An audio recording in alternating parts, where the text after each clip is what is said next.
Ziglar. Ziglar Inspiring True Performance number of years ago. L. Majors, my executive assistant, got a phone call from a lady in Birmingham, Alabama at the end of the conversation. She said, Zig. She said, I believe this woman thinks she's got an impossible problem, but I believe you can solve that problem with her in just a few minutes. If you will spend that time with her. I said, well, Laurie, tell her to meet me backstage. I'll get there about 10 minutes early. That my schedule was such that was about all I had. Well, I got there, and I was on backstage behind the curtain on one side. She spotted me from the other side, and as she walked across the stage, I have never seen as much anger in a human being in my life as I saw in her. She almost started crying when she saw me. She said, oh, I'm just so glad to see you. I got this horrible job. I hate it. I hate everything about it. I hate everybody down there. I mean, you talking about negative nails. She said, can you help me now?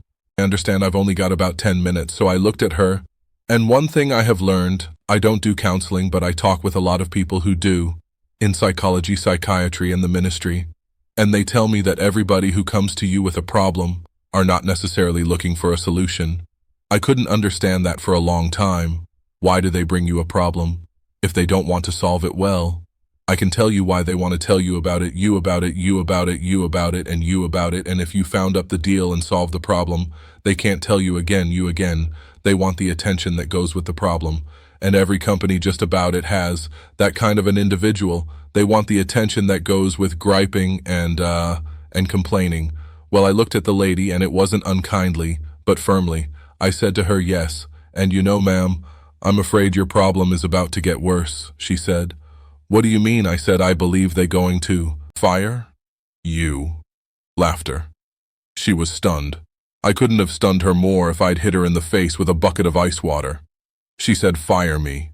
Why on earth would they fire me? The inflection in her voice clearly said, they're the bad guys. I'm the good guy. Why don't they fire them and keep me? Have you ever noticed that people who are the problem never recognize that they're in complete denial? They think denial is just a river in Egypt. Why would they fire me? I said, ma'am, I don't believe there's a company in America big enough to contain this much poison in one small spot. Have you ever noticed that when somebody is about to lose something they've been complaining about, whether it's a car, a home, a maid, a job, or whatever, when all of a sudden it appears they're going to lose them, it takes on brand new value? She looked at me and said, well, what can I do? I said, do you really want to know? She said, yes, I do. That's the reason I came to see you.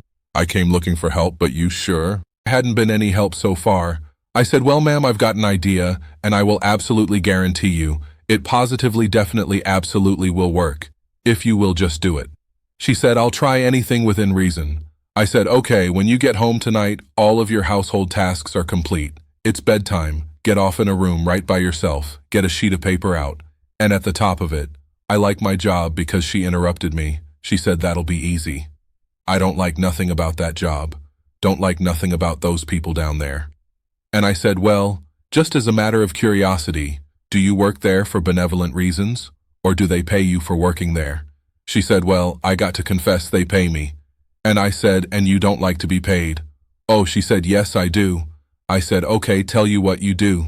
Open your notebook right now. We'll start our list of the things you like about your job. They pay you for working there, and you do like it, don't you? Said absolutely, but she just stood there. I said, no. Open your notebook now, and we'll get busy on the list. She just stood there. I said, ma'am, let me tell you what my experience in life has been. I've discovered that in 100% of the case, there's no exceptions. People who won't take step number 1 never take step number 2. You see, she had come to me with an impossible dream. Her dream was that Mr. Ziglar was going to solve all of her problems and she would live happily ever after. But folks, I got news for you. I can't solve her problems. I can't solve your problems. But I will give you some steps that I absolutely, definitely, and positively will work for you as it worked, eventually for her. I said, well, ma'am, let me tell you something. Unless you're willing to take step number 1 right now, it's been nice talking with you. She angrily opened her notebook before we got through. There were 22 things she liked about her job. Not only did they pay her for working there, they paid her above average. She had 3 weeks vacation with pay. She had a retirement program. She was in nonprofit insurance. She had health insurance, life insurance, and accident insurance. She lived less than 10 minutes from home. She was in on management decisions. The company sent her to 3 seminars a year to be paid for. She had her own private office and parking plate. 22 things she liked about her job. Now I said, ma'am, when you get home tonight, everything is finished. Get off in a room, right by yourself. Close the doors, change one word from I like my job to I love my job. Get in front of that mirror. And folks, I cannot say this strongly enough, but I'm going to try. The eyes are the windows of the soul. Look yourself in the eye, and with excitement and enthusiasm say I love my job because they pay me for working there. I love my job because they pay me above average for working there. I love my job because I have a wonderful insurance program. I love my job. Before every one of the statements, you would sleep better that night. You see, there's something hidden in what I'm saying to you now. When she says I like my job, she's really saying I'm grateful for my job. And of all of the emotions we can have, according to Hans Selye, the number one stress species, America, the healthiest of all human emotions, is gratitude. I said you go down that list. I like my job. I love my job. Rather, that is a way of gratitude. You'll sleep better the first night tomorrow morning when you get up. Get back in front of the mirror just before you go to work. Get back in front of the mirror and repeat the process again with excitement and enthusiasm. I love my job because, and take the list with you. Because the reality is, you see, you will have started to change from a fault finder to a good finder. Some people do really find fault like there's a reward for it. They really do take the list with you, and you will be able to add to that list. Absolutely guaranteed. Do this every morning and every night, and you will have an astonishing recovery from this advanced case of stinking thinking. Now, I didn't say that to her, but I'm saying it to you. That's what it was. It was an advanced case of stinking thinking. Well, 6 weeks later, I was back in Birmingham, Alabama. I was doing a follow-up sales seminar. Now, the lady was not in sales, but she had been listening to my tape. She had been listening to Automobile University, and she had discovered that everybody sells. Everybody who will ever hear this is in selling. Whether you're a school teacher, a civil service worker, a military personnel, an executive secret.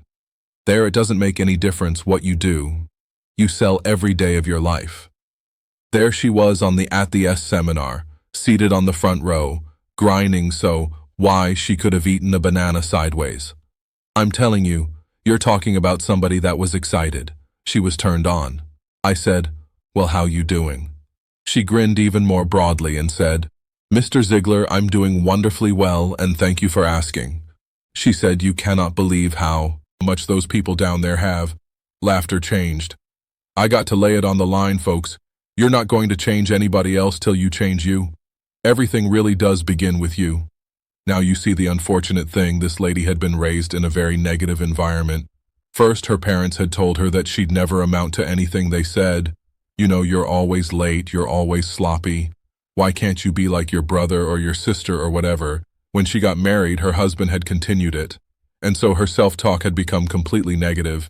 Everything that she said about herself was negative. You know, like Dad said, I'll never am anything, or like my husband says, I can't do anything, right? But when she started changing the input, then some radical changes took place, inspiring true performance.